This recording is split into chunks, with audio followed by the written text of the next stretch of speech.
Recently, Kevin Samuels had a controversial discussion with a woman on his YouTube podcast, which exploded in popularity all over the internet because of some of the brutally honest and politically incorrect things that he talked about. I try to give guys that's not on my level a chance. Why? What do you mean on your level? What does that mean? That's making 6 figures or more. But I don't okay. You try to give guys who are not on your level a chance. Why? Because I honestly want a 6-figure guy. Is what I realized. Okay, so let me just go ahead and lay it out for you. You ready? Uh-huh. The guys you want aren't asking you out. Well, I haven't been putting myself out there, honestly. But you put yourself out there enough for the guys you don't want or beneath you to ask you out. Those are like guys I met online. Right. So, again, the men you want are not asking you out. And All right, so in North Carolina, what percentage of the population, what percentage of men in this country make 6 figures or more? I think it's like 5%. I'm not sure. Closer to 10. So, Okay. 10%. All right. So the question is, what do those men who make that kind of money, who all women tend to want, what do they want? I feel like they want arm candy, somebody who can have more to bring to the table than just looks, but also bring balance to their life. I feel like I can help them out on. Okay, slow down. I'm not understanding. You said they want arm candy, then you contradicted yourself. They want somebody who's more than just looks. Yeah, arm candy, but something behind, bring with it, and more in depth. Do you know any men who make 6 figures or more? My dad and my uncle. Do you know any men that you are related to that make 6 figures or more? I'm related to? Yeah, That you are not related to. Not on a personal level. So you don't know them. You don't know what they want, but you want him. Man, I'm going to suggest that you really don't know what you want. And saying 6 figures is just something that you get taken from out there, but I'm not hearing this rooted to anything. Now, man, men who make the kind of money you talked about have options. And typically I don't want to deal with women who have 13-year-old sons who are used to dating men. This doesn't sound appealing to the kind of man you're talking about. I just told you I cannot change men. And you said, once I book a session with you, I'm not a miracle worker. I'm telling you what they want. And you're still saying, yeah, but I want them. They don't want you. But I have been working on myself this year and Okay, ma'am, but 35, 13-year-old son with a sketchy father. Why would a man who's the top 10% of earners, who women across the country want that? No, you're not. That's the problem. You all think you're the exception to the rule, but your life has proven to you that you're not. My love life is not that good. I agree with you. That's my point, and that's my point. You ladies all feel like, you ladies all feel like you're the exception to the rule. And then when someone like myself comes along and gives you a dose of reality, instead of just accepting it, it's like, yeah, but I'm special. You don't know any men on this level that are not your father, that aren't related to you. That means you don't know these men. You don't know where to go get them. You don't know what they want. But you're still saying, pick me. They don't want mid-30-year-old baby mamas. I mean, my body is not average, so. But ma'am, please don't make me say it. Say what? I really just wanted some advice. I love you. I'm giving you advice, but you're not taking it. The advice is, ma'am, you're average looking at best. I'm taking it in, but. Okay, but you're not accepting the fact that, average looking women, average looking woman who's older, average looking older woman with a 13-year-old son, average looking woman with a 13-year-old son with a sketchy baby daddy. This gets worse every time I say something. And now you're asking for a man who's in the top 10% of men.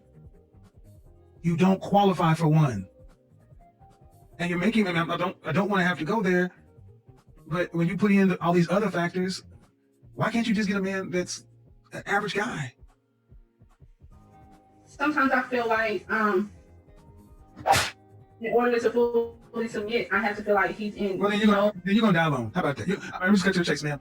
You can feel like what you want to, but women like you die alone, straight up, because you think you're better than the men that you qualify for, and that's the reality. Men don't care about your money. Not the kind of men that you want. We don't care about your money.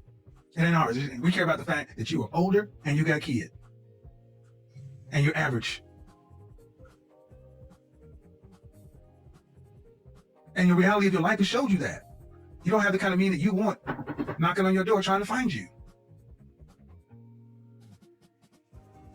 See, what we've done in this country, this world, is we've told women like yourself that you can have it all, and you got a Prince Charming who's 6 foot 6 feet tall, 6-figure income, jawline, all this other kind of stuff. And I'm sorry, man. No. Most people get average people, especially average people. Now, it's worth noting that Kevin Samuels was extremely harsh during this discussion and gave some painful advice. But it's also worth remembering that Jessica called into his show to ask for his advice, knowing exactly what kind of show it was. The general theme of Kevin's advice here was that most women are fighting for the top few percentage of men in terms of earning, but that those men are not average and are not looking for average women. The idea that every woman could have an extraordinary guy is a fairy tale, but it's a fairy tale that most women in our society have been raised to believe. Okay, so the first thing she said was she wants a 6-figure guy. And he said, you feel like you're an exception to the rule. Coming from a woman who dates 6-figure men and above, there is a rule to a certain extent. But let's just keep going. He said you don't know these men, you don't know where to get them, and you don't know where to find them. A 6-figure man is average. Let's start there. A 6-figure man is average. A 6-figure woman is average. That should be standard. And I think that's why this video pissed me off so bad. He said, you don't know where to find them outside of your family. This is basic and it's standard and it's entry level. So Trishana here seems to be admitting that there is a rule within the female dating community that a 6-figure income is the standard and should be normalized. In other words, she's proving Kevin Samuels' point. The vast majority of women are fighting for the top few percentage of men. She's acting like she's asking for an astronaut. Like, she didn't say, I want to date the first black doctor who performed open heart surgery on planet fucking Pluto. Like, she literally said, I want a 6-figure earner. 6 figures is $100,000. She said, I want someone who can earn $277 a day. That's all she said. That's the bare minimum. Oh, okay, yeah, so you just want a standard man. Like, that should be freaking standard. Listen, the guys I talk to make millions. So for her to say someone that makes $277 a day, I don't see why it was such a problem. Why did you have to tear her self-esteem down because she wants someone who makes the bare minimum? Girl, get you a man worth $100K. That's only $277 a day. And $100,000 should not be considered that. That should be standard. That should be the normal. I make 6 figures. Whoop-de-doo. So again, this woman doesn't seem to see the simple logistical problem with making a 6-figure income the standard that all women should be fighting for. If 100% of the female population is fighting for the top 10% of men, many or most of whom may not even be on the dating market, the logical conclusion is that most women are going to die alone. Today I wanted to touch on the video where the dating coach tries to tell off the average looking woman as to why there's no way she can get a 6-figure guy, meaning a guy who makes $100,000 a year, i.e. like not even anything that crazy. There's a lot of expectation for women to just settle down with losers going on. Wait. So if a guy doesn't make a 6-figure income now, he's a loser, and women are settling for him? Because, first of all, they're acting like this woman is delusional because she wants a guy with 6 figures, which this woman herself makes 6 figures. And she makes a great point at the beginning when she's like, well, I mean, couldn't I get with an older guy? Because it's not like, 25-year-olds want to date like a 45-year-old man. So it's like, so she's 35, so she's like, I'm 35, maybe I could get with like a 45-year-old guy who's divorced or something like that. And he's like, why would a 45-year-old man date you when he could date a 25-year-old? And she's like, well, but a 20 or 25-year-old doesn't want to date a 45-year-old man. And he's like, BS, I have to beat them off with a stick. Like, that is so delusional. Like, that is delusional. Like, he's thinking that she is delusional for wanting, like, the bare minimum. Like, quite frankly, she should be asking for even more in someone. And the fact that she would even be willing to talk to this guy shows that, like, her standards literally need to be higher. And she will actually have better luck if that were the case. So he's sitting here telling her this while simultaneously saying the most delusional stuff I've ever heard in my entire life. I mean, I'm thinking back to when I was 20 and 25. If I saw a 45-year-old man, I would have literally thought it was the Crypt Keeper. Like, I would have literally thought it was the Crypt Keeper. Like, I can't think of anything grosser, like, than a 45-year-old, a 50-year-old man thinking that I'm, like, into him. So it's so stupid, and it's so delusional. So I'm going to go ahead and debunk this right now. This woman says that 20-year-olds are not attracted to older men.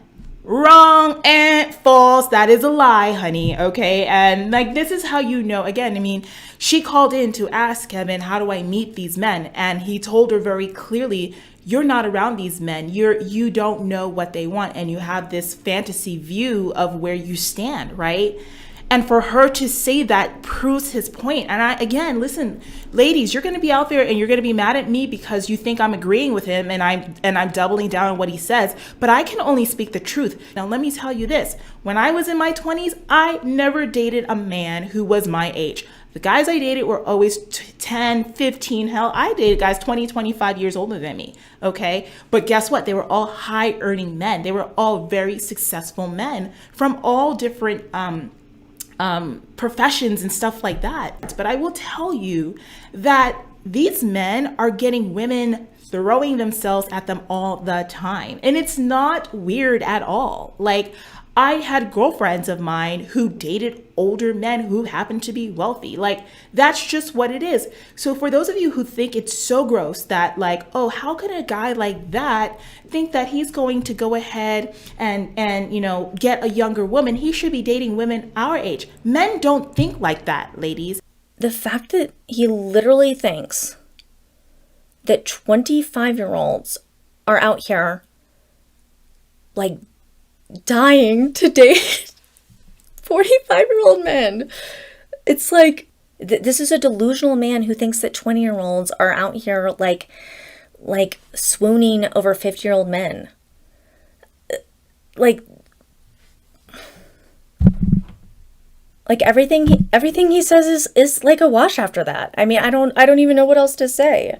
And a lot of you want that hypergamous life. You want that six-figure guy. You want that, you know, wealthy, well-off, successful man. Do you actually think you're going to find that in a man who's in his 20s or even his 30s? Darlings, no, that is few and far between. The millennial generation right now, who's having all kinds of financial issues, loads of debt from student loans, can't buy property, can't do anything. You think you're gonna find a man of that caliber in that age category? Absolutely not. So if you're not willing to date older, then you're out. You're out, right?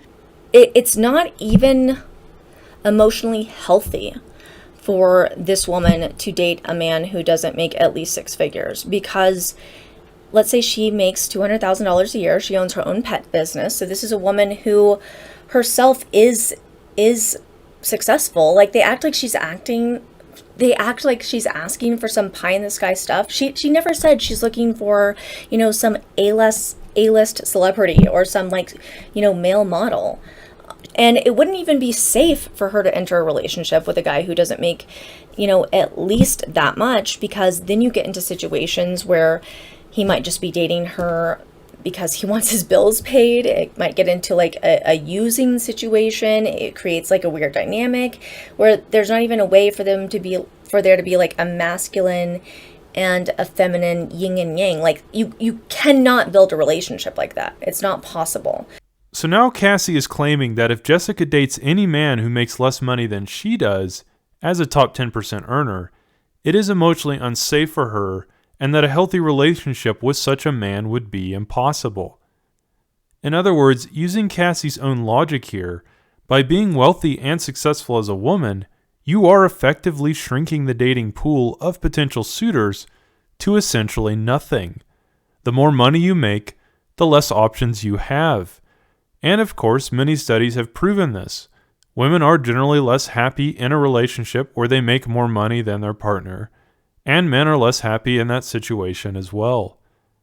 So the logical conclusion then, if your goal is to have the widest possible market of men to choose from as a woman, would be not to invest in a high-powered career, because that is quite literally, by Cassie's own logic, torpedoing most of your healthy relationship options. The thing is that human attraction isn't something that can be like reprogrammed. We can't just sit here and act like we are capable of being attracted to something that physically repulses us, and a woman having to take out her wallet and pay for a man physically repulses us, okay? And there's a lot of women who are so out of touch with their instincts, so out of touch with their femininity, so out of touch with like their own bodies and minds and their instincts that they are so far removed that they don't even realize that that's the reason why they're not attracted to their spouse, or that that's the reason why they're not attracted to their boyfriend, or that's the reason why there's so much friction. So let's say that I'm out with a guy and everything's going fine, and then the bill comes and he's like, hey, so are we gonna split this? It's like the brakes go off, and in my mind I'm like, okay, this guy was raised by wolves. He's uncouth. This is not a person that is properly socialized. This is not a man who is a gentleman. This is not a man who like knows or cares about women. This is not a man who can be a protector or provider, or is even caring to like impress me in that way. I will absolutely never be seeing this person again. I really do not like this woman whatsoever. She pronounces on no uncertain terms that if a man does not pay for every date, he has been, in her own words, raised by wolves. He is not capable of being a protector. He is not capable of being a provider. And according to her, he does not know or care about women. Cassie seems to be referring here to a kind of biological fatalism, that there are just certain behaviors and traits that human beings are attracted to that are hardwired into us and that we cannot change. She's okay when females have those types of irrational and arbitrary instincts, but seems horrified when men are attracted to women half their age, or when they are primarily concerned about feminine beauty, much more so than her personality or how many PhDs she has. This woman is a walking contradiction, and I'm sorry you had to see her speak at all. A lot of what you ladies think is, and what's being fed to you, is a bunch of fantasy. And what do these high-earning, well-off, some quite wealthy men want, right? Well, for a lot of them, they do want, listen, these type of men have a plethora of women to choose from. They have women from around anywhere that they go. And women will willfully throw themselves at a man with money, okay? And if you've never seen it before, honey, let me tell you, I live in Los Angeles, California. Beverly Hills is my stomping ground, and I'm from New York City, so I've seen it all the time. These men have access to whomever they want. And if you want a man like that, you've got to be willing to compete. You've got to be willing to step up your game to get noticed. Now, that's a hard pill to swallow for a lot of black women, because a lot of you feel like you don't need to compete. You don't need to compete with each other. You don't need to compete with yourself. And you certainly don't need to compete with other races of women. But guess what? All races of women are going after those men that you want, regardless to their race. The black men, the white men, the Asian men, the Middle Eastern men, and everything in between. Honey, if you decide that you don't want to compete, you will not be seen. So what did I tell you a moment ago about the options that these high-earning men have? Their options are plentiful, okay? Ladies, why I gave you that scenario a little moment ago about who's showing up in the face of these high-value men or high-earning men are beautiful women is because you being average isn't going to cut it. This woman admits to herself, okay, that when she wakes up in the morning without makeup, she's a 5. When she puts makeup on and she puts on her hair and she does all that, oh, now she's a 6. But your competition are 8s. Your competition are 9s. Your competition might even be 10s. That's the reality, ladies. Okay? That is reality. So you're a woman looking for a specific kind of man who has all of these options, all of these beautiful women. Now you walk your average self, your self-proclaimed average self, into any one of these situations. Once you find out, oh, this is how I mingle and find me a high earning guy, oh, let me go in there. You go in there, you come in with your average self. Do you think they're going to be paying attention to you, ladies? Ouch. So when he said that to her, now he said it in a way that was really, hard pill to swallow, but he wasn't lying. These men that you want, ladies, a man who has amassed a high earning salary of any type, or high earning, however he makes his money, is anything and everything but average.